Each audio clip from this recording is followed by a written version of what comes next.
ব্যবসায় লাভ লস দুটোই থাকবে, এটা স্বাভাবিক। হ্যালো এভরিওয়ান, আপনারা সবাই কেমন আছেন? হয়তো আপনারা ভাবতেছেন যে আজকে হঠাৎ এই কথা বলতেছি কেন। অনেকদিন পরে ভিডিও নিয়ে আসলাম আপনাদের মাঝে।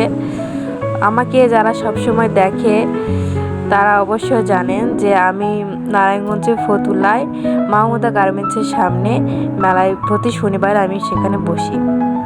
তো আজকেও সেই শনিবার চলে গেছিলাম মেলায়।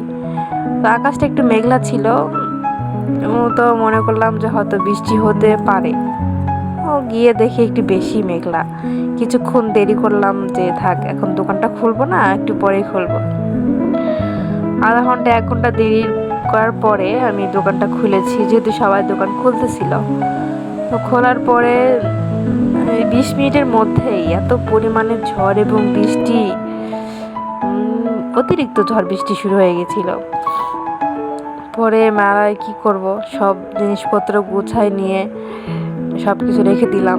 তো মনে করলাম যে ঝড় বৃষ্টি যেহেতু হচ্ছে, তো কিছুক্ষণ পরে হয়তো ভালো হয়ে যাবে। প্রায় 1 ঘন্টার মধ্যে আমি দাঁড়াইছিলাম, কোনো ভাবে ঝড় বৃষ্টি থামে না। একটু ঝড় একটু কমছে তো বৃষ্টি পড়তেছে। তো মনে করলাম যে চলে যাই বাসায়। একটু পরে দেখি ঝড় বৃষ্টি কোনোটাই নেই, একদম ভালো হয়ে গেছে। দোকানটা খুলবো এই সময় 5 মিনিটের মধ্যে আবার বৃষ্টি এসে গেছে।